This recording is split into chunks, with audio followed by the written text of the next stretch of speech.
everyone. Welcome to another episode of Somebody Said TV. My name is Kathia Devon, career coach, girl mom, the BFF of the crew. And I'm going to go ahead and let my good friends introduce themselves. Good evening. Good evening. I am Jena, also known as Overdressed RVA. I'm influencer, boy mom, wife, creative director of Saya Her Collective. The woman with I don't know how many jobs. And just full disclosure, somebody said I'm giving real Jenny from the block vibes. So in true New Yorker fashion, I'm gonna be eating corner store snacks this whole episode. So how much you doing? Okay, thank you. Right. I'm Corey, Corey W. Boone on Instagram, and just again excited to be here today. And as I always say every episode now, the views and expressions made on this show by the panelists here today, as well as our co-hosts, are not the views of our employers. No. No. I love that you've added that. I love that you've added that disclaimer, Corey. We appreciate you. I am Shalena, licensed psychologist by day, sometimes known as Dr. Her. But on this here show, on this good evening, I'm just your resident Philly Joan. What's good? Hey, family. Shout out to Rashida. She said that we all look great tonight. Thank you, Rita. The Hercs are in the building. Yay! Blessed, black, and highly favored. Amen. What's going on? Hey, Amy J. No, Corey did not get sued. He's trying to prevent that. Yes. Right. We're being proactive. Yes. Yes. So today we have some topics for you all. And y'all know our Stimmys came, so we got to start off with that. And I hate to say it, but other people are still other people in, so we're going to get into that too. And yeah, we'll be talking about some celebrity stuff and some news. And y'all know how we close out with the Somebody Loves You and the Are You That Somebody? But I'm going to be honest with you all. These topics today, listen, I'm going to go ahead and put the disclaimer out there. Forgive me for saying shit, because that's my word and there's some shit going on. Okay. So anyway, to hop right to it, go ahead, Corey, with the political check-in. I'm seeing that Henry is getting another stimmy by Monday. Did he stop by the White House? Like, what? I was about to say, like, give us the plug on that. Like, who are you talking? Who are the sources? But anyway, by now, hopefully, everyone has received a deposit of $1,400 or more in their bank accounts recently. Or more. If you got children. If you got children, if you got... I forget. I'd be like, that's her money. Sorry. Oh, that's so nice, because you know others. So if you have not gotten your stimmy, please make sure you have all your tax information straight. As we talked about last time, they are sending out stimmies based on 2019. However, if you do file your 2020, especially in the light if your wages are less in 2020 than they were in 2019, they will, of course, honor that. So certainly you can do what you need to do. I think Jena has a question. We'll see what she has to say. I don't know. Okay. I'm sorry. But no, we're excited. Money all across the world. People have been talking about what they are now trying to do with their stimmy checks, about how they are walking into Victoria's Secrets and telling her to tell the secrets to them. I didn't see that one. Listen, when money me. overflow. So, but we are certainly excited. And as I love to say, we did it, Joe. We did it. Like we did it, Joe. Yes, Stimmys deposited across the United States. So we are thankful for that. Eating good this week. I tell you. Well, thank God the Stimmys are out. Yes. In other news, Mr. Political Commentator. Yeah, so we come tonight on a heavy week for our AAPI community that we certainly support. As you all are certainly aware, there was a white terrorist in Georgia who decided to murder 8 people of Asian descent, 6 of them being, well, I should say 8 people, and then 6 of them being women of Asian descent. So, of course, have seen and heard that violence against Asian people has grown dramatically in the last year. Unfortunately, I think it's certainly connected to, Trump and Trumpism, especially how has been linking the coronavirus to the Asian community, both immigrants and non-immigrants.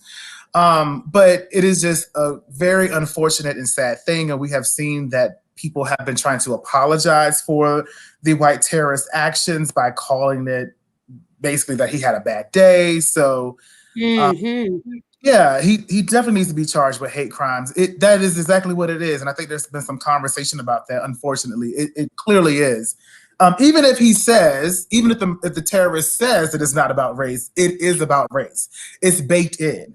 Also, his actions speak louder than his words, I think is somebody noted on social media today. So we are certainly going to stay on top of that issue and let everybody know once we have more updates. But, of course, we send out, yes. Oh, that's a really good point, Henry. Thank you so much. The gentleman, the sheriff, I shouldn't say gentleman, the sheriff who basically was like, hey, this white terrorist is having a bad day. He also was found to have posted a China disease T-shirt as a joke on his own social media. So it runs deep. The racism, the hate, all of that runs deep. And I will say, I know that there has been some conversations about how we talk about, I think it's like Stop White Terrorists is the new hashtag that's coming out, which I certainly agree with us having. But I also don't want to take away the Stop Asian Hate, because I think that it needs to be centered that Asian people are having this issue as well. So I don't say either or, I say yes and. Yep. So Asian Hate, hashtag Stop White Terrorists, just needs to stop, period. And it's ridiculous. So I'll stop there. So can I bring this question to the room? Because I've seen this a lot too. What do you say for the people who feel like the Asian community has not stood up for people who look like us, and then this call to action that is being brought on Black people? So that's a really good question. I do not blame any Black person who feels that way, because we have all seen instances, especially, if you go back 30 years from the 90s, I mean, it runs deep. And it runs deep so much that it's in our popular culture about how anti-Black the Asian community can be. What I will say is this: I think fighting against white terrorism is a necessary job for all people, especially in the white community. This is really their work that they should be doing, because it's their problem. So I do want to put the onus on them. But I also want to say that in this time, and especially since last year, I have seen members of the Asian community step up for the Black Lives Matter movement. Now, of course, that may be people of Asian descent in our age group. Many people who are beyond a certain age point. But I will say that people are starting to learn, people are starting to get things, and I hope that the anti-Black that is in the Asian community, that is also in other communities, including the Black community, stops. So let me just put it out there that there are people of Hispanic descent, there are people of Latinx descent who are also anti-Black. So it needs to stop all across the board.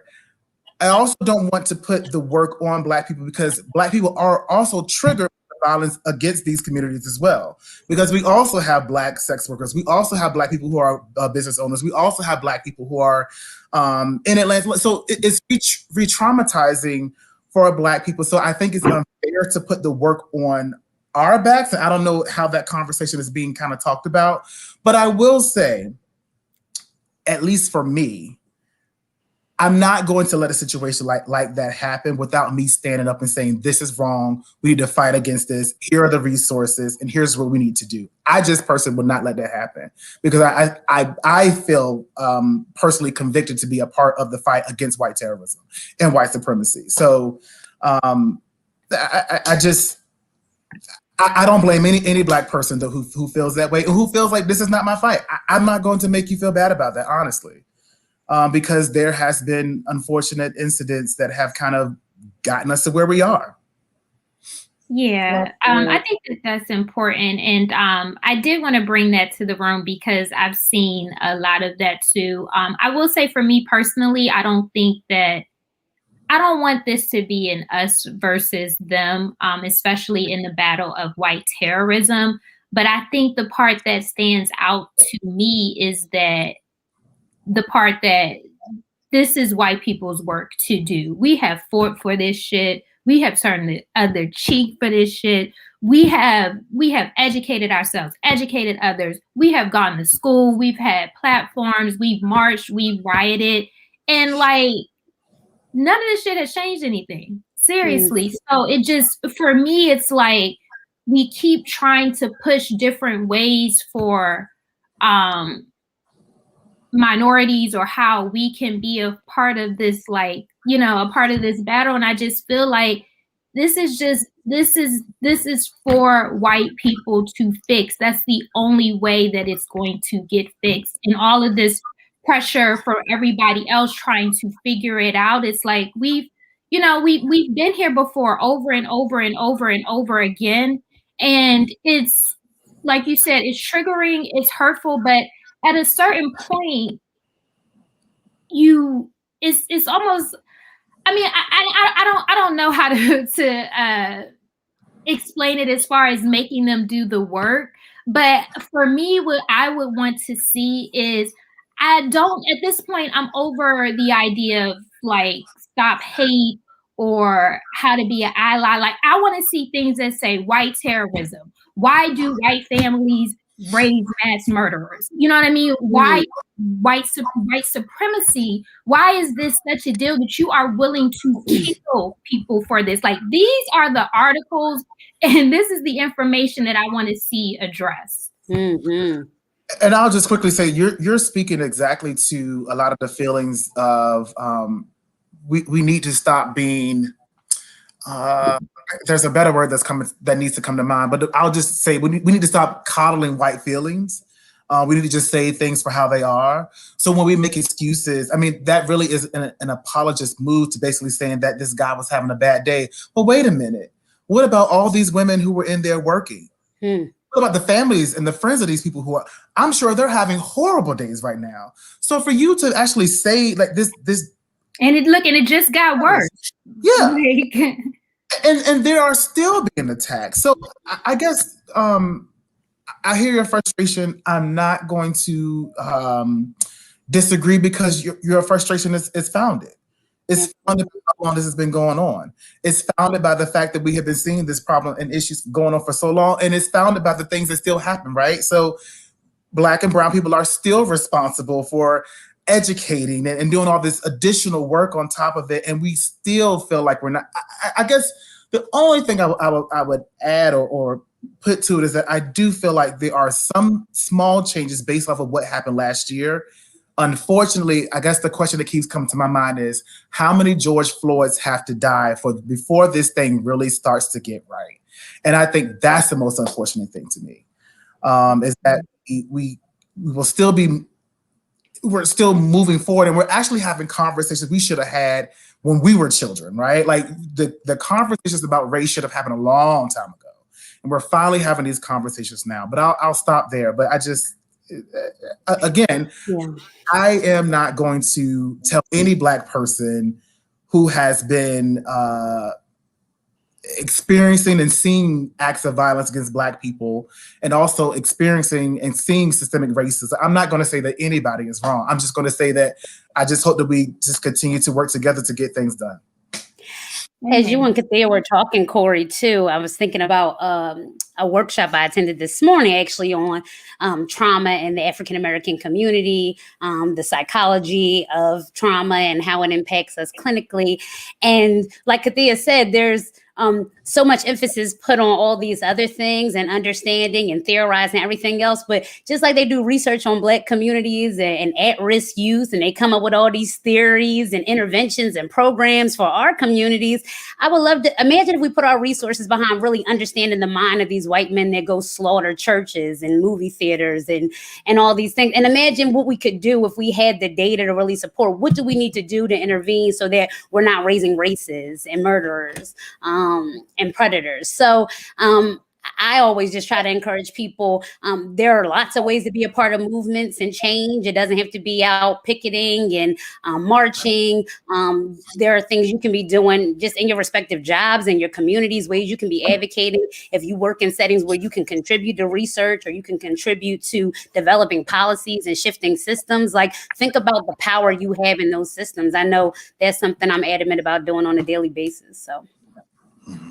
Amen. Yeah, it's getting old. Well, it's been old. Like we have this topic. This show is new. In all reality, the show is very new for all of us. But there have been too many episodes where this has to be addressed in some capacity, and it's frustrating. It's upsetting. And I think with the climate and the direction that the country is going in,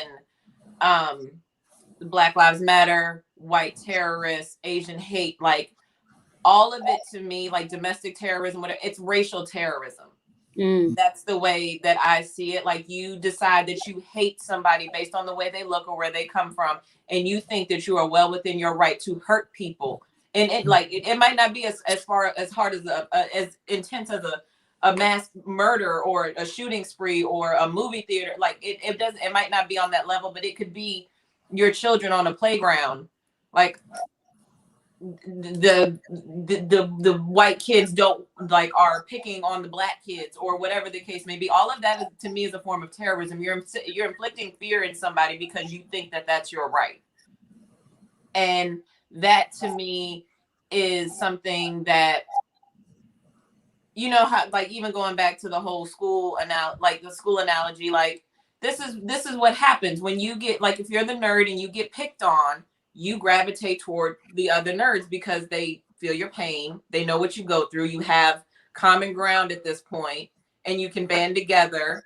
And I think when you talk about, like, I don't want to overstep or say something out of line, but yeah, there's a Latasha Harlins that whose memory we uplift because an Asian person decided to kill somebody that was for no reason. So I think that we're moving into a place in our country culturally that it's like you're banding together because now you realize we're not that different.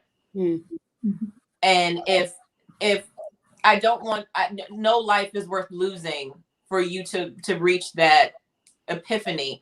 But if it takes us banding together to make a difference, I don't think it's a responsibility. I think that is an inherent human thing to do. Like and I'm not going to knock anybody who says no, it's not. That's not my responsibility. That's not for me. Like I have my own things. Like I have my own struggles. I get it. I do too. But if I see people dying for no reason because somebody decided I'm just gonna go kill people today, and what was he said it was for a sex addiction, right?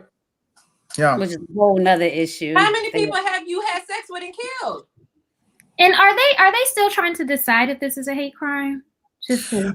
I think that what I saw last was that the terrorist got charged for 8 murders, but I didn't see anything about the hate crime. So it seems like they're still trying to figure it out. Did anybody at the Capitol get charged with a hate crime? That is a really good question. I actually don't think that they have just yet on that. Yeah, I'm gonna say that's still in my room. Elizabeth from Nashville, Tennessee didn't get charged with a hate crime? Okay. Listen, wasn't she the one who was lying about where she actually was from? Like it was a whole. If she had good sense, she should have lied about where she was from, but she didn't have to stay home that day, so I don't know. It's a mess. It's a mess. But all of us Americans banding together for the greater good and growth of our country in prayer. and especially those families of the lost loved ones. Like that, this is it's not unbelievable, and that's the saddest part. Yeah. Sorry, I didn't mean to cut you off, Cordu. No. You're good. You're good. And I think that we have actually said our piece. Thank you, Raina. The girl that Jena mentioned at the insurrection actually was from Maryland, so they are. We're not claiming her. Yeah, who are we talking? But I think we're moving on to the next topic. And before we do, I just want to take a big. Everybody just breathe in. I was the same thing. You can breathe, but I mean, we still got to talk about this.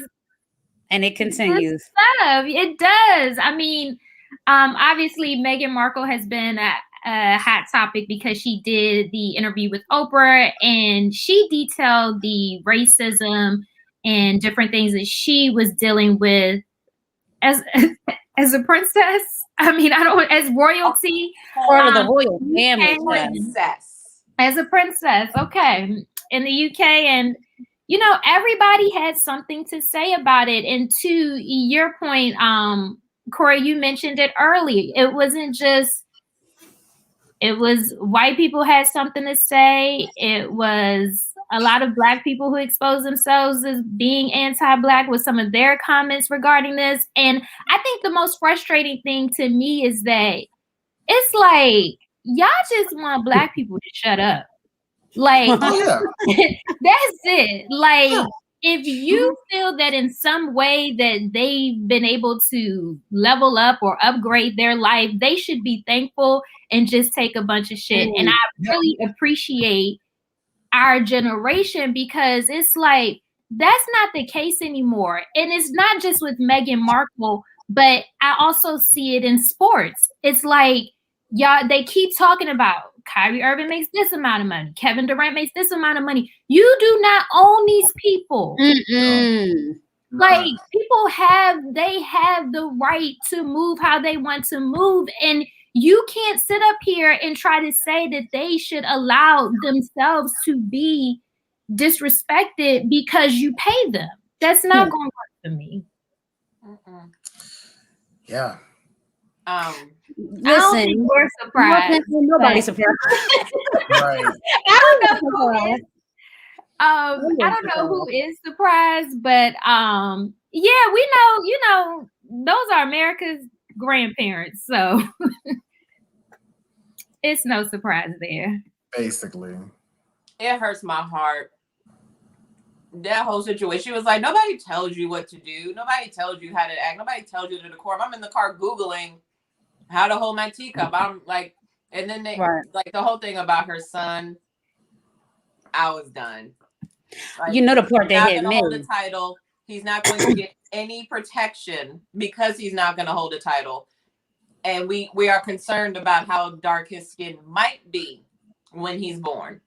As if she ain't fair skin, but that's neither here nor there. That matters. As if this entire planet was not founded on chocolate, beautiful kings and queens. Like, who do you think you are to say that what he looks like or what his skin color is not worthy of a crown because you don't like I can't. Well, the part that hit me, y'all know the part that hit me, that mental health piece, when that baby was suicidal, and the firm, what do they call it? The institution, whatever they kept on calling, whoever handled all the royal affairs, wouldn't even let her check herself into a hospital. Or again, y'all couldn't bring a psychologist, crisis team into the royal house, like, to sit there and let her struggle with suicidal thoughts.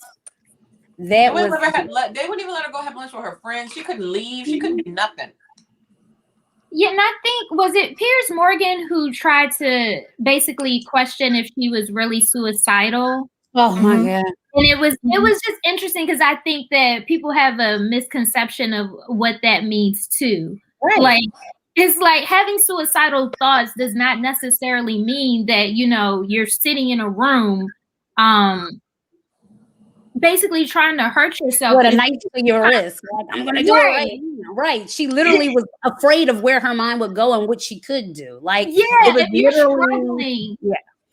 if you're struggling with your identity and your place in the world and how your security, like all of those things can lead to suicidal thoughts. So for people to kind of write it off, I guess they felt like that was dramatic. Right. And even if she wasn't planning to do anything, like we say, when we assess for risk clinically, we're looking for like, do they have the intent? So the thoughts, do they have a plan? And do they have the means to carry out their plan? Even if none of that was there, the fact that she felt like it was better for her to be dead than to continue to live their life is enough for her to need support and to get help. Like, period. And you helped her get to that place. You pushed her to that place because you're blasting very inflammatory accusations for the things that she does that are identical to the things that Kate did. And it's okay for Kate to go get an avocado, but when Meghan does it, she's killing the trees. She's ruining the environment. She's screwing up the ecosystem because she has morning sickness and she's selfish. But when Kate does it, she's just trying to tame her tummy. Like the things that they did to her, the way that they dragged her, the tabloids, like I guess them little supermarket news magazines. Yeah. All right. Hello. All that's, I guess that's bigger and more present and over on the other side of the pond. But that to me, like you cannot, like at this point, shut up. What she's saying it and not saying your name, but you are part of the problem. And be glad that she didn't say your name. Shut up. She was so respectful and just so eloquent and how she danced around and tried not to drag anybody.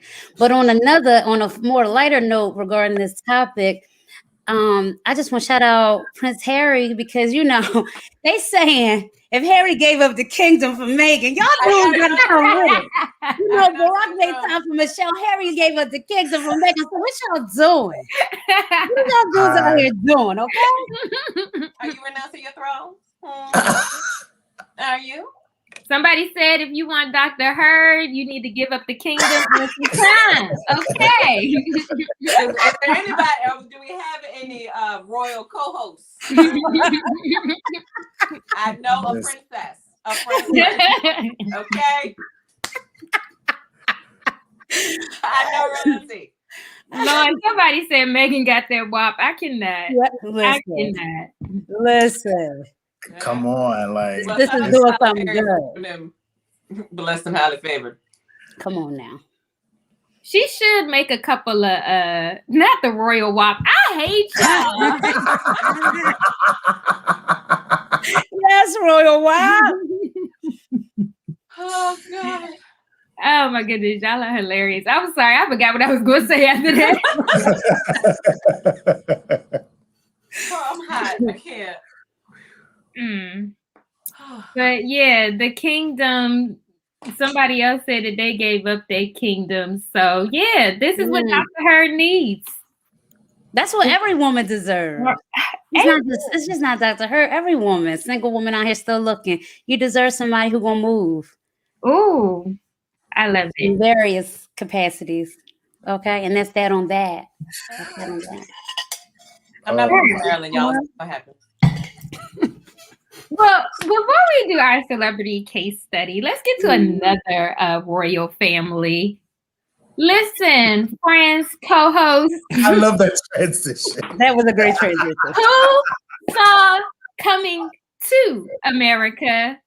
Go ahead and chime in. While y'all are chiming in, I'm going to say this, and I keep saying it to everybody that I know, that this movie had the most mixed reviews that I have ever seen about a movie in my time on social media. I was so confused about if people liked this movie, if they didn't like this movie, but it was literally like people loved it and hated it. So, yes, the co-hosts are chiming in about their thoughts. Okay, so we're seeing love. Somebody said Eddie Murphy is the GOAT. All right, Miss Jena, what'd you think? I saw it that Friday that it came out. So Kathia has mentioned I'm a little bit of a hostess and I like to create an experience. So Friday came out, and I had, a very close quarantine group over, and I had like New York street food. So I had like Nathan's hot dogs. I had Jamaican beef patties. I had what else did I have? I had New York pizza. So it was a whole let us dress as New Yorkers experience. Like it was because I'm from Queens. Just FYI, from everybody who doesn't know that I'm from Queens. But so this movie is very, like, the original is very near and dear to my heart for a lot of reasons. I love it. I thoroughly enjoyed the sequel. I thought that it was so important for them to keep the cast authentic. I thought they did a really good job of that. I thought that the storyline, I mean, you had to come up with something that made sense that he didn't know he had a son. So it was fine for me. I thought it had like good, funny lines. I thought the little prince sounded exactly like Kevin Hart, so he automatically sounded funny to me. I thought that too. He sounds exactly like him, and he's short. Like, it was just weird. But anyway, but a friend of mine brought up, she was like, I couldn't watch it. And I was like, really? And she and I, we vibe a lot on a lot of like entertainment things, like old school and movies, and like the club quarantine, like we in it.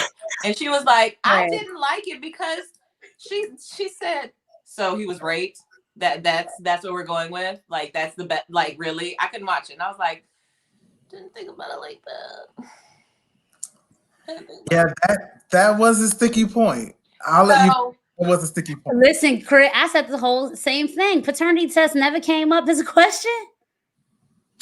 Oh yes, that was a huge part. That was a huge. Leslie Jones definitely came through on this. Sorry, I'm looking at the comments, but yes, Leslie, paternity test. She's not my favorite, and I didn't mind her this time. Right, same here, Jen. I feel exactly the same. Yeah, like I don't mind her. Like I think that there's talent there, but I thought she did really well.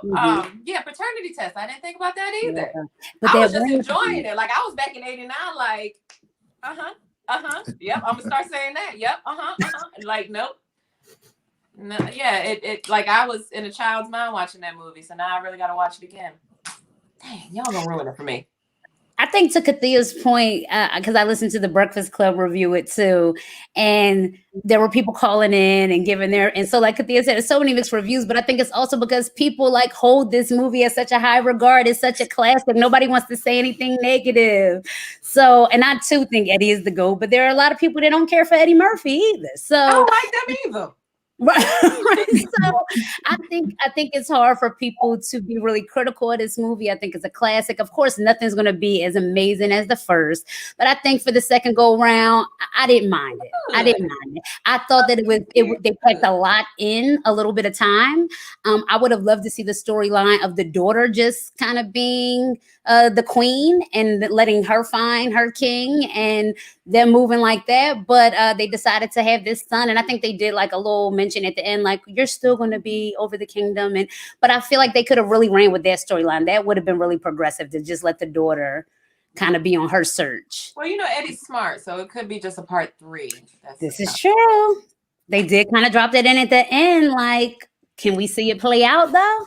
Yeah. Okay. And then another 30 years when we're all retired.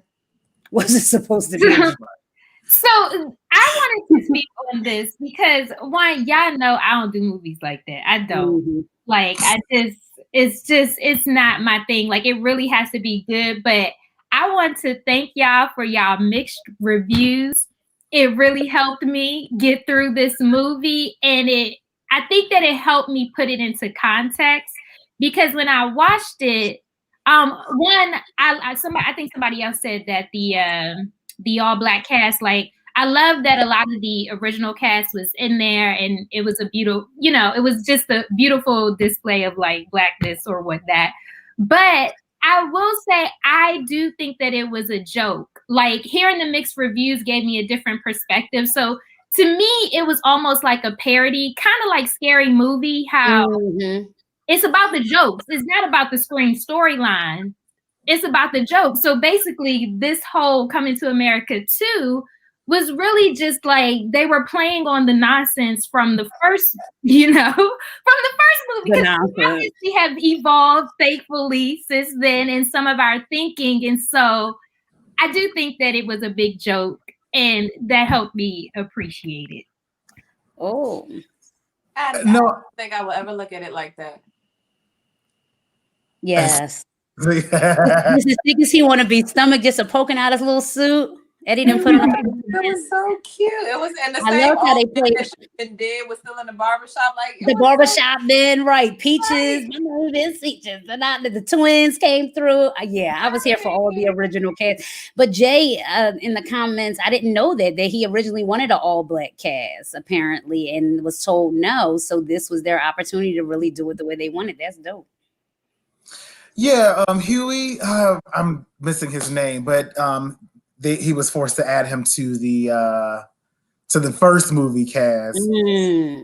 Since though it made no sense to Eddie Murphy's son. See, this is what I'm saying. It was a joke. Yeah. Why they need to get married? So she could get her job. So she could get her salon. I'm an avid 90 Day Fiance thing, and when that happened, I was like, "Ain't no damn way they need to." When you know, you know.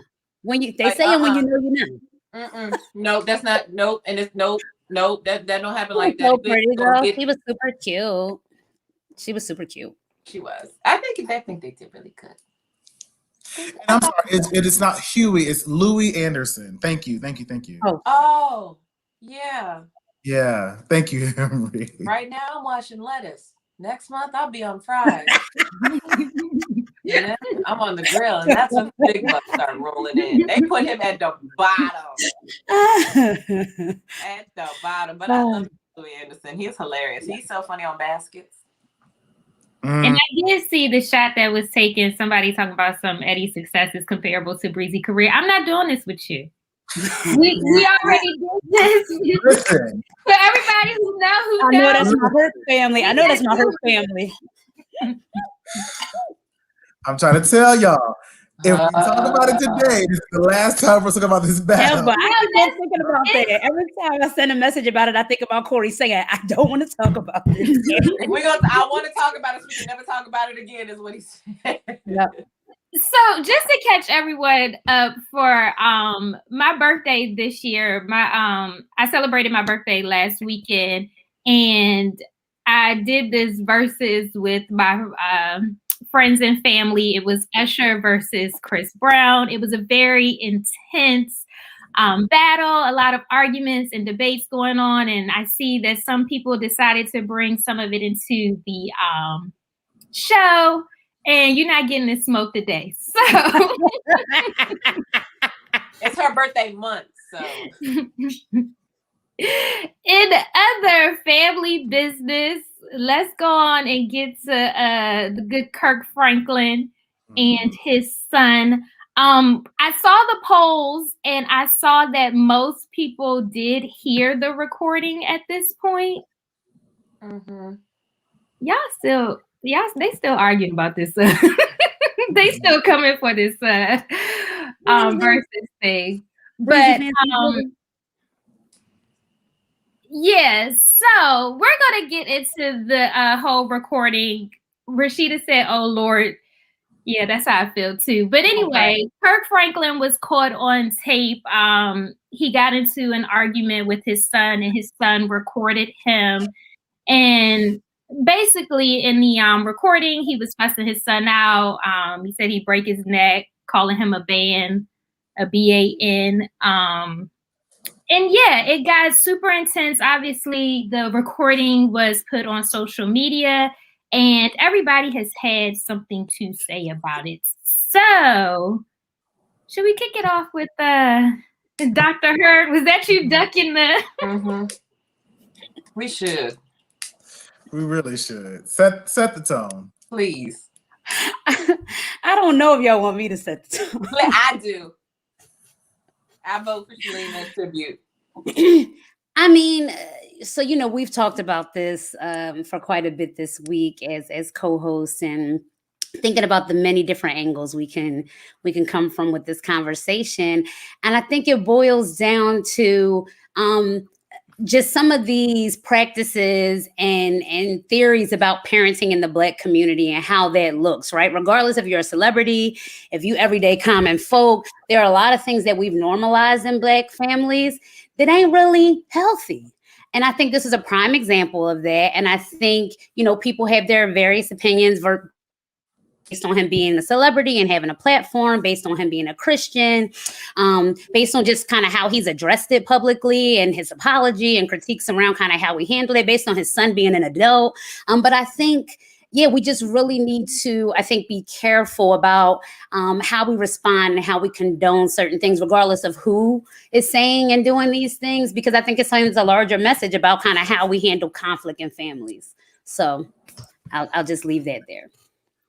So I want to get to, before we get to our next comment, for those of you who said that Kirk is right, based on what we heard, how did you decide that Kirk is correct in this situation?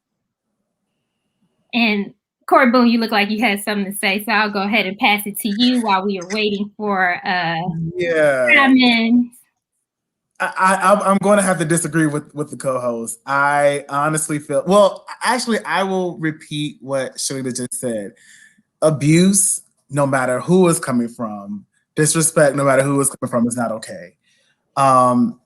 Because we don't know, I feel like I don't know enough about the phone call. Obviously, Carry-On is his son name. Carry-On says something, and then I'm guessing Kurt was reacting to it, and that's what Carry-On recorded it. I just think that their relationship is toxic, and I, as the parent, I have to put all responsibility. No, I'll say some responsibility on Kurt for the situation that they are currently in now. I mean, because obviously he's the adult, he's the parent. Even though Carry-On is 33, there's still a way that you can kind of guide a conversation, especially as there is some conversations around mental health that we need to be a little bit careful about how we talk about. But I think it's not okay that we, as a Black community, as I'm looking on social media, that we all think that that's okay, that Kurt did that. Yes, disrespect from anybody will be handled in a way, but I can't imagine what will get you to the level of calling your child a BAN. Like, that's drastic to me. So I don't know. But I'm also not a parent, but I definitely was a child of a parent, multiple parents. And I yes, for the multiple. I'm right there with you, Corey. And yes. I ain't with this shit, but I'll let right. I'm just saying, like, and I do love them, but I will say this. Please call me a BAN on the phone. Respond accordingly, and you gonna know about yourself. Horrible, all the smoke, okay? All the family smoke. All the smoke. But I just don't agree with that being the way that that's resolved. But I see that there are some comments, so I'm going to stop and let the co-host feelings and thoughts come on in. To your point, I really don't. I think what's weird to me is that I don't think that we know enough to say who was right or wrong. I don't. I think that this clip came out, and granted, I don't think that anybody should be exposed in that way in a relationship, whether it's parents, whether it's friends. Like, we have a conversation. It is not my intention, especially as an adult, to blast anybody on social media. But I think when things do come to social media and it becomes a topic of conversation, like, I hate that we get to this point where we're not talking about what we actually heard. Like, we're trying to make up a million reasons to justify the behavior versus really focusing on what we heard. And the reality of it is that we heard verbal abuse. And I get the idea that he is grown, but when it comes to the parent-child relationship, like, somebody always has to be the adult. And I feel like that responsibility ultimately falls on the parent, so that you have to navigate these situations, and for you to demonstrate a lack of self-control, it's almost like, well, what can we expect at this point from the child? And it reminds me of these things, like with parents, like when it comes to children, you want their trophies, but you don't want their shit. You cannot think that you've raised this wonderful human being, and then when you see things that you don't like, you're ready to attack. And I know I called you Dr. Hurd. I know, Dr. Hurd, you are in this field now. And as somebody who has worked with youth who have had trauma and who have had difficult relationships with their parents, it was never a surprise. Like, the parents may say, I don't know why he or she is like this. I don't know where this came from. He's so disrespectful. And you see it when you feel it when you walk in. Like, that something is not right there. And I challenge people, because a lot of times this has become normal to us, and people will just say, I turned out fine. I did these things and I'm okay. And I say to that, it's like, but how did you feel? Like, really put yourself in the moment when you experience some of these things as a child, and think about how you actually felt. And as a parent, when I think about these things occurring, it's like, I don't want to inflict those kind of feelings on my own child. It's like, to me, it's like this thing with Johnson & Johnson. It's like, we heard that like Johnson & Johnson baby powder and all that stuff cause cancer. Like, this is something that we heard, right? And we didn't just say, oh, it's okay, like, I'm all right, I use that. We stopped using the baby powder.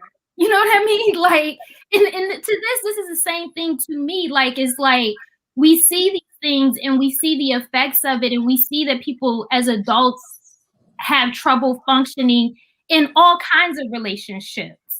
And it's not just that, I turned out fine, is going to be okay. It's like, come on, let's stop it. Mm. The co-hosts are not here for, they riding with Kirk. They just I'm a mom, and I have a young brown son who is going to grow up in this world. Thank you, I'm sorry. And we, like Kathia has said, like Dr. Hurd has said, we've had conversations about this week. And there's a lot of moving parts. There's a lot of things that are taken into consideration when you see and read people's reactions to what we've all heard. I will say this: I would never speak to my child that way. Period.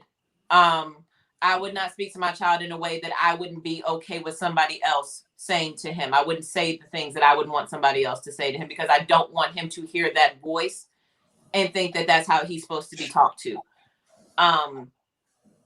Kirk absolutely owes his son an apology. His son owes him an apology. There's a lot of healing that needs to go on in that family. From what I hear, there was a lot of talk about therapy and efforts that they've made as a family, co-parenting, things like that to date. But I mentioned this to the co-host earlier this week. Like, I have experience, like we all have experience with, like, you get to that, hopefully you don't, but if you do get to that point with your parent that they cut deep, or they hurt you, or it's traumatic, or they do something that you just like, really? You are still within your own body and within your own mind to have your own reaction. His reaction to be, I dare you,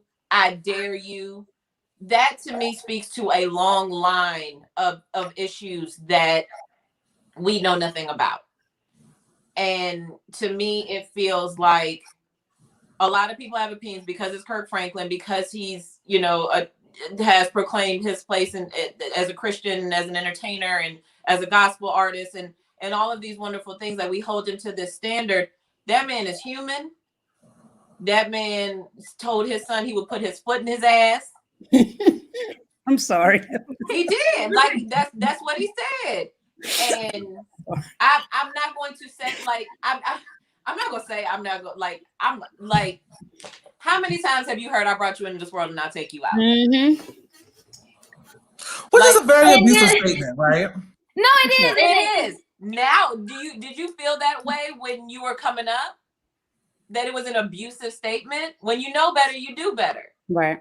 So now I know I'm not saying that to my child.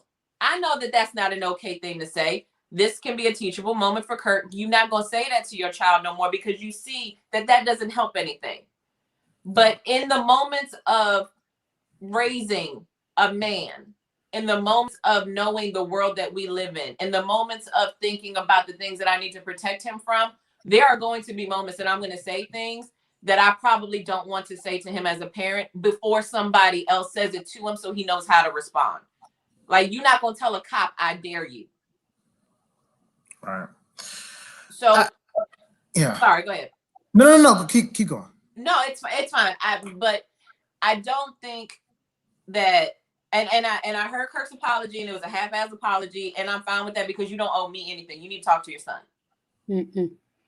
But at the same token, like the people, I feel like the people who are saying I ride with you, I got you, like Kirk went wrong, like it's already assumed that it's under this umbrella because those people are in the church. Mm. And I don't think that that's fair to say because there are people who have traumatic experiences with their children, their child relationship, their parent relationship, and they could take that stance because of their experience. Like, I don't want it to be a situation where church folk, even if they claim that, like, I'm anointed and sanctified and Kirk won't wrong. Like, if that's your stance, that's fine. But I like, just take it for what it is. Like, this relationship is strained. That man said something to his son that he should not have, just out of respect for family. And his son had no business putting it on social media. Like, for it to, and the thing, okay, this is the thing that bothered me the most. When he started going off on him, there was somebody on that phone laughing. Yeah, people said that was his wife. I don't know that, but that's what I saw too. That's a problem. It is. That's a problem. That's an enabler. That's somebody that's not there to help you in your son's relationship. I don't care what they say. I don't care what they bring to the altar. Whatever the case may be, you're not gonna laugh. Like, if I'm going off on my child for whatever reason when he's 30, 40, 50 years old, God willing, I'll still be here. And I hear somebody laughing because I'm checking my child. What is so funny? Mind your business. Like, hopefully he clicked up and was like, that's not funny. Don't do that. Like, he said who was his therapist. The therapist was laughing. I just want to clarify as we're talking about it. But the one that was laughing was his therapist? Yeah, that's why I asked. I wanted to clarify if that's what. That therapist, Dr. Hurd, are you available? Because that therapist is about to be fired. Well, Dr. Hurd does not do couples, but do you enjoy family counseling? I don't do therapy at all. I'm a psychologist. I do psychological testing, supervision, consultation, workshops, speaking engagements. Come on, clarify. You can do a church in the yard. I can do a psychoeducational workshop. Now that's just a little information given. No, so he said, I'm sorry to clear that up. So he said the therapist was on the line too. So it could have been because that laugh was like, who is this idiot? Yeah, so it could have been a therapist. It could have been the wife, and I hate this too because I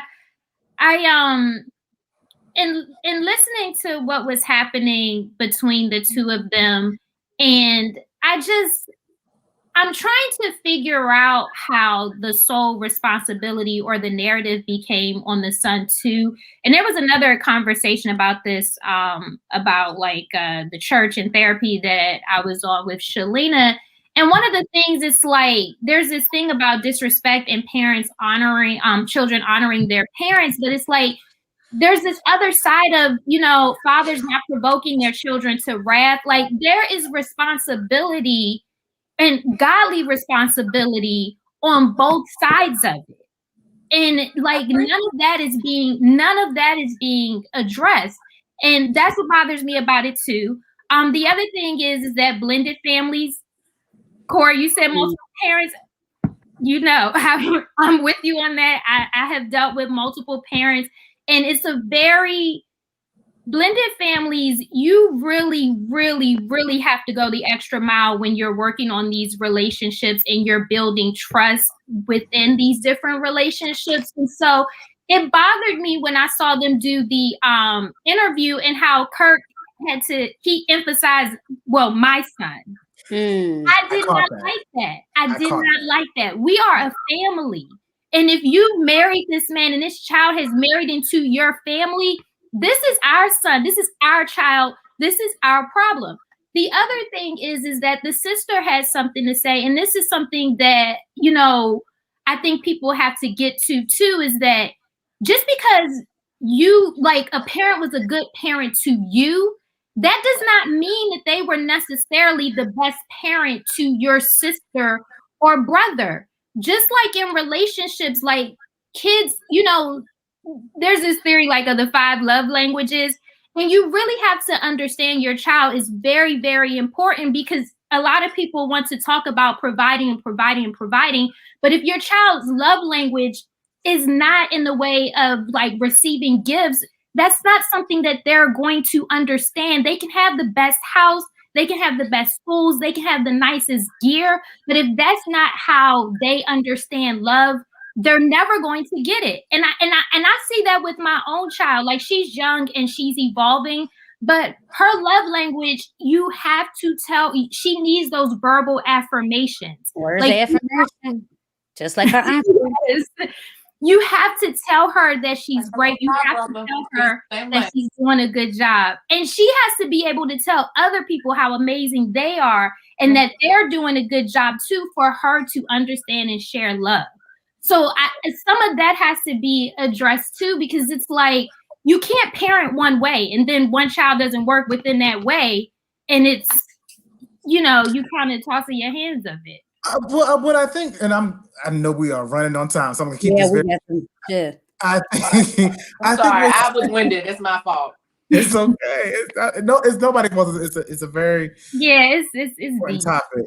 I think one of the things that has been interesting, at least I'll say from my experience. I won't say for the Black community or anything like that. I'll just say from my experience. It seems to be that I provided for you, therefore you should respect me and allow me to disrespect you for all of my life. That I deference over you because I paid for you and fed you and clothed you throughout your entire life to a certain point. And to that I say, first, I didn't ask to be here. Period. That's your job. That's your responsibility as an adult to take care of the children that you have. But secondly, beyond that, providing is not just love. Providing is a part of love, but it's not the only piece of love. And I think that the major issue that I have seen, again, at least for me, is that people have felt like, I provided for you for 18 plus years. Therefore, I can talk to you any kind of way. I can ask you of anything. I can go over any boundary. And the most beautiful thing that's happened with me, because I have gone to therapy about this particular issue, is that I have been able to realize that I have to take care of Corey. I need to do whatever Corey needs to take care of, because when Corey was young, I couldn't take care of him. I couldn't respond back like I wanted to. Had to swallow the anger and the abuse and had to take it on. But now it's a completely different story. So as I might have joked before, please try me in these streets. Try me. And I say that respectfully. It's like, because you're exactly right, Kathia. It should not be this one-way street where only the parent gets the love and the deference. It should be respect on both sides. And so I kind of don't rock with us feeling as the collective that this abuse is okay. I just don't rock with that. And I know that there's this whole thing about disrespect. He's not going to talk to me any kind of way. I get all that. I get all that. But when you break it down, there is a bigger issue at hand that's not being taken care of. Period. Well, Corey, I think this is a good time to cue your vocals.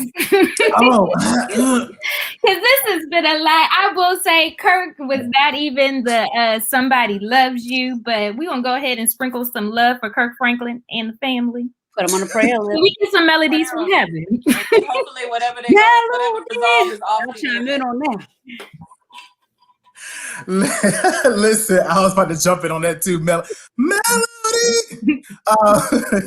No, I'll do it for the show. Somebody loves you, baby. The remixes. Oh, whoa, somebody loves you, baby, and you know who it is. All right. It's stronger every time. And I know a lot of people have been asking. We are working on a duet. I will be doing something with Corey. Let's do it. Let's do it. I'll be doing something soon. Oh, before we go, y'all. Every time when you lose versus battle. Here we go. She's Last time. Before we go, since we not even gonna go in on somebody because this was enough. I did want to. Oh my goodness! Oh, that's what I wanted to ask. What y'all think about Keyshia Cole retiring? Anybody? Keyshia Cole fans? Yay? No. She said she's not retiring. She ain't gonna retire. It's like Jay-Z retirement. It's like a Jay-Z retirement. She gonna come back. Yeah. I feel like it was a publicity stunt. She ain't gonna retirement. She ain't going nowhere. She ain't gonna be back. She'll be fine. Be back.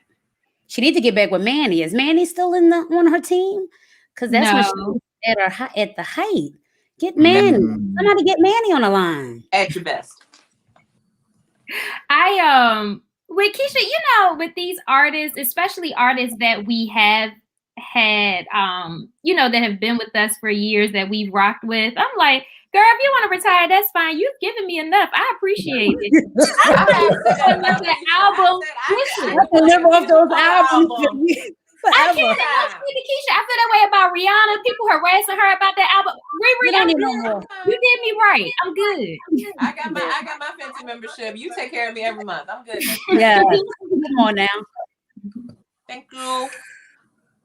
Somebody said attention-seeking behaviors for Keyshia. Attention-seeking behaviors. Now y'all joning on Maddie. They joning on Maddie. They thought she was retired. Lord. No, we will not tolerate Keyshia slander on this. At all. She's a friend of the show. She's a friend of the show. We're not going to do that. Oh my. Bonus topic. So, what's going on with Stacey Dash? We had a very nice visitor to stop by to drop us a little tea that Stacey Dash is apologizing to the Black people. I didn't necessarily hear the message because I don't really care about Stacey Dash, but I'm gonna say, I guess we wish her well. We thought she was as well. So. Invited to the Somebody Said cookout. Yes, and because you brought up Stacey, I wanted to bring up Candace because she is delusional sitting up here talking about that WAP is. And I'm definitely suing Cardi B. Yeah, she said that was a decline of society. Like, you sound crazy. We are in a whole pandemic. You have white terrorism running around. Girl, babe. And you talking about WAP is the decline of the society. So I'm going to say this. Candace, take notes from Stacey Dash. This is not going to end well for you, girl. And we're not going to want you back. All right. No. I don't think she wants to be in. I don't think it matters. I think at whatever point she gets to where she realizes that she's not invited to anybody's cookout, she just could start suing people. Can I just ask a dumb question? What do you get out of being? I guess okay. I watched it on HBO Max called Fake Famous about people who want to be influencers. What do you get out of starting shit on the internet? I don't get that. I don't get it. Like I don't understand. Like. Yeah, sometimes I think that Cardi B pays her too much mind, but if it's helping Cardi B too, because she kind of alluded to that, like Candace tried to say you hyping my show or something, and like she like you got Republicans watching WAP. I don't know. Right? No, that's real though. That's real. There's no such thing as bad press. Cardi about her business. Yeah, she been saying that. Like even on the Love and Hip Hop reunion, she was like, "You want to act like you better than me? What you doing? You watching me?" Like she's always had that mentality. Like, "Oh, you think that what you have to say about me hurts me? You talking about me?" Like not the all press is good press in the Kardashian way, but in like the Bronx way, and I live for it. So let me get this straight. The black delegation is rejecting Candace Owens indefinitely. What are we doing with Stacey? Are we accepting her back? Are we giving her a probationary period? Are we continuing to leave her out? Yes. Where are we? Okay. Yeah, I'm good on both of them. It's a no for the black delegation on Stacey. I'll pass. No, thank you. No, and I'm gonna give Cardi a future pass for culture. I'm fine. I will fight to get Bruno Mars before I let Stacey down. I'm just gonna say that. I'm just gonna put that out there. Like I will take that before. Yeah, I'm seeing a bunch of no's. Hell no, no, no. Leave her ass out. And I'm guessing this laugh is a no. That LOL is like y'all are funny. Like it's not gonna happen. All right, y'all. Well, we're at the end of the show, and y'all know we love to shout out dope people doing dope things. And I know Jena, aka Overdress, has somebody for us today. I do, and I've never met her, but I really want us to be friends. I came across my For You page, like on the TikTok. I don't know, like I'm old, so I don't know the whole lingo thing. But when you go to TikTok's homepage, just random things come up, and it was on the For You page. And there's a girl in Richmond named Jamia Brooks, and she has a TikTok account, and she goes to different places and she gives reviews on like the food, the drinks. She's been to like she takes trips. Like she went to a ski lodge or ski resort. Excuse me. They're in like East Jesus nowhere. So she went to one with snow tubing and like ice skating, and she like shows like all the happy hours and the drinks that they got, and like it's cool, like with outside opening up a little bit more, and especially with Richmond, it started to thrive as like a food scene, and then COVID happened, and it just like to see all those businesses, like the community like banding together to keep the small businesses and the mom and pop restaurants, like the good places alive. Like it was really cool. She's just doing something really, really dope for Richmond. She doesn't keep it in Richmond. She goes, she's expands. So definitely check her out. I love Jamia Brooks. Like if you're listening or if you see this, let's just be friends, because I want to go to a rooftop or something and to a happy hour and give a password or something real cool like that. So yes, Jamia Brooks. Yes. Thank you, Jena, for introducing us to Jamia. And as always, if you know somebody who is doing something dope, please send them to us for that segment. And apparently, I need to do Battle of the Browns. People want to talk to the manager. People want the Browns. The people want the Browns. We need to uplift. They were going to go over you. They were going to go over production to talk to the manager about Battle of the Browns. I was about to say, the producer is lacking. Wait a minute. I think I'm the producer, the manager. I don't know. The tech person. Corey's the manager. Corey's the manager. What did Bruno do? What did Bruno do? I missed the tea. Bruno didn't do anything. I mean, Bruno. Y'all know that people have been saying Bruno has been taken from Black culture like a vulture. I'm gonna leave the door open. Bruno is brown. We're not gonna do that to Bruno. Yeah, that's a whole nother topic. I haven't closed the door on Bruno either. No, Bruno. We ain't gonna close the door. Again, I would take him over Stacey Dash any day, is what I was saying. Absolutely. All right, y'all. Well, let's go ahead. We'll do the Battle of the Browns real quick. So today we have. I already know how I feel, but please keep talking. All right. So we have Malaysia, and the other woman is Claire Somers. She is the woman, the chief editor behind Fashion Bomb Daily, just to catch everybody up. This is Malaysia from Basketball Wives? Yes. Okay, Malaysia. Oh, okay. Anyway, Jena, you got to give us a rundown for the people who may be listening but can't see. What is Corey's disclaimer at the beginning of the episode? Just insert that. Views expressed are not those of the employer, but of ourselves. Okay, so just factually speaking, we'll just give it to you the way that it is. Malaysia, it appears that there's a white split hem leg jumpsuit that is long sleeve with good shoulder pad action. That is the base of this look. Malaysia decided to pair it with closed-toed pointed shoes. Looks like a Chanel bag, a very nice fur. You know, Mama loves her furs. I love a fur. If y'all don't know, I call them my dead woman's furs because when I leave, they go into my goddaughter. So I love a fur. Malaysia's wearing a fur. She's wearing a metallic accent belt. She's got a good unit on, good wig action. Look, that's Malaysia though? That's what I said. That's Malaysia. That's what I was confused. Malaysia is the one that doesn't have any accessories. So she's the one with the yellow bag. Oh, what? That's what I asked. No, Okay. this is not who I thought. Claire. Somebody said Peter is listening. Be careful. Claire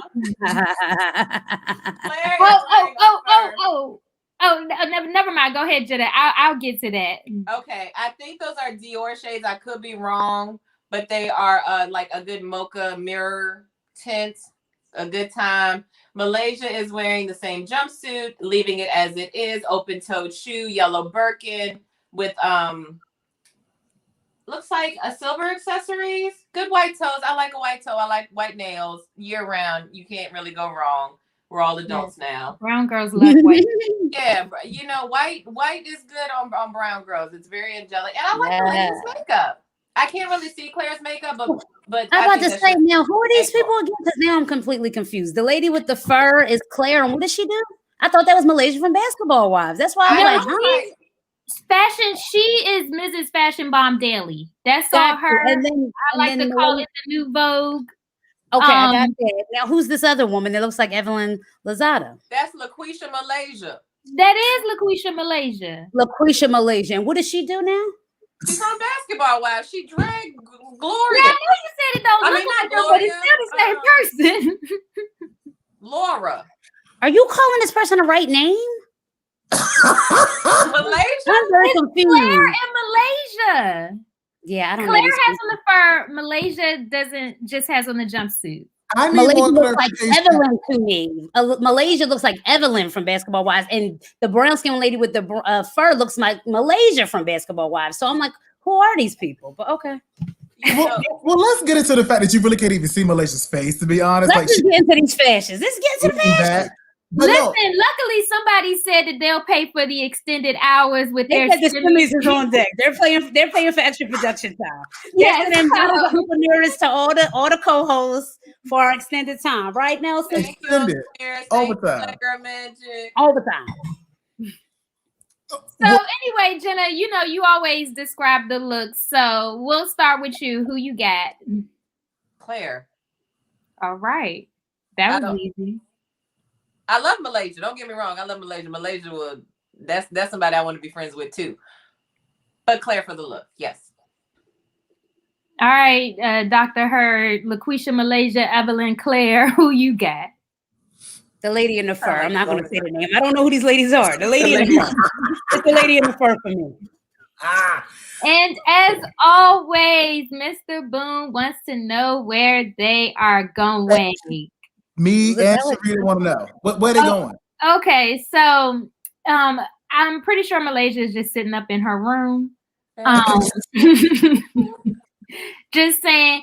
And Claire, I don't, she gets dressed often. She's a New Yorker and she strolls the streets and takes pictures.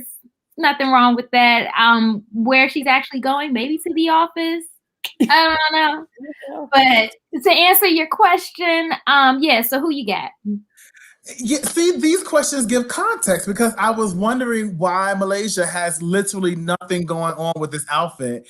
Anyway, Claire is my person. Obviously, she did the thing with that, but I'm still like, why would you allow somebody to take a photo of you like that and then post it? Is what my question is for Malaysia. Like, a little bit. Like, I feel like she's like, I'm not understanding this. Close, like the full shot would be better.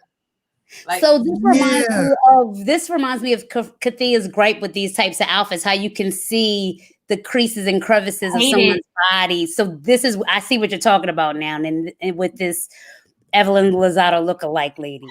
Oh my God. Ridiculous. It's Keyshia, Malaysia. These must be new people. I haven't watched Basketball Wives since the first season. I was about to say she's been on since like the first. Well, let's talk about this offline, okay? Let's talk about it offline. I don't know who these ladies are. I gotta get another drink. Yeah, we can. Well, if y'all wanted to know my vote, I'm going with Claire. But I do agree. My sister Jay said that she needs to take off that belt. I completely agree. But the accessories do it for me. And yeah, whoever asked why she would allow this picture to be taken like that, I'm not here for it.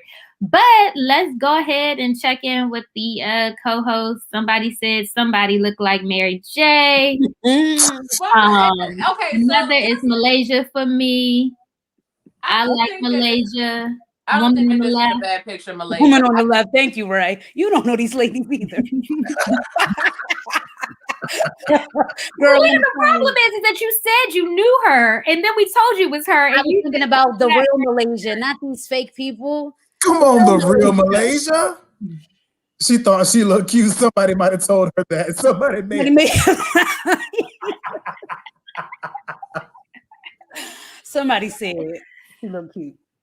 I am hollering. Jena, you were about to say something. It's not okay. So I don't think Malaysia looks that bad. I think beside Claire with a fully put together look, it's like, that was the potential. That's what you could do with it. I got you. But it was the pose for me. Like I just. What was it giving you, Corey? What was the pose giving you? It was giving me I'm about to fall off the seat. Let me go ahead and shift so I don't do that. You took the and I just said, oh yeah, that looked cute. Let me go ahead and post it. Like her face. You can't see nobody's face. She wasn't ready. So you're saying she wasn't even ready. It wasn't really No, she wasn't ready. My neighbors were team Malaysia too. So okay. I think Malaysia actually won this round. I was about to say, was it 50-50? But it was Malaysia, you think? I feel like all of our co-hosts said Malaysia. 11-9, y'all. Somebody said they thought the lady on the left was MJB or Foxy Brown. I'm out of here. I thought it was that girl from Basketball Wives that was a nurse. Ooh, who was that? Oh, I know who you're talking about. Yeah, she I feel like she's from New Orleans. Yeah, I thought that was her. Oh. What is giving busted challenge? Y'all are crazy. I'm leaving y'all. Like, does anybody need anything else? Because my baby, listen, she got school tomorrow. I need to make sure I tuck her in. Extended episode. Yeah. Enjoy it because pretty soon she'll be taking her own showers and putting herself to bed. Aww. And good night if you don't feel like it. Shout out to Shannon. Yes, kids are growing up. They are. And I love that you all are the parents because I just can't do it. I just can't. You both, Corey. We'll continue to be for the streets. Well, her dad actually does the evening routine. He says that she's good. But yeah, anything else before we leave y'all today? I saw we had good topics today. For all of it. You know, did we miss anything? Madison just said that Kanye was the richest black man. Alert! That was shocking. Actually, I did not know he had. Know that, Maddie. Somebody said money not paying this Sunday service people. Oh, that's right. And I hope you see. This is the problem when you release. Because I don't think that they get the information just by happen chance. I think you actually your publicist works with people to announce what the money is. So he just basically put himself out on Jump Street, and I hope he gets sued for every penny because he owes them. Vocals sound like Kanye West got a stimmy long before we did. Right. With that MAGA hat and because when he first started out with what was the Yeezys that was charging $1,000 for a whole sweatshirt that looked like you dumped it in the trash and then put it on a hanger. He said he was in debt, he was about to file bankruptcy. Or he needed to borrow somebody.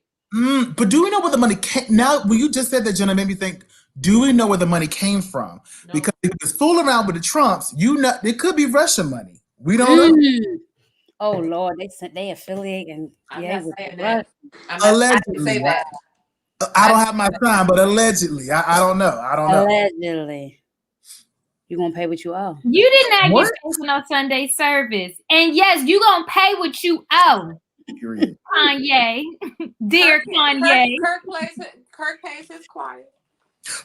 Kirk does play God's property, the family, And all the of them. family. He does. He does. I'm sure Kurt does better than P. Diddy as well. So, I'm out of alcohol. Well, I love y'all. I'm so glad that we are able to talk about these things and uplift and still love and agree and disagree.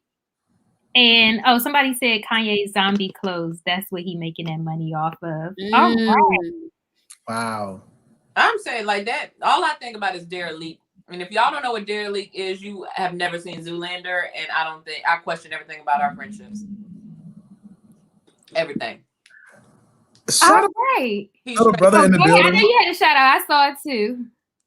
You was about to say shout out to somebody, Corey. Go ahead. No, shout out to my little brother. He stopped by. I appreciate them for that. Yay.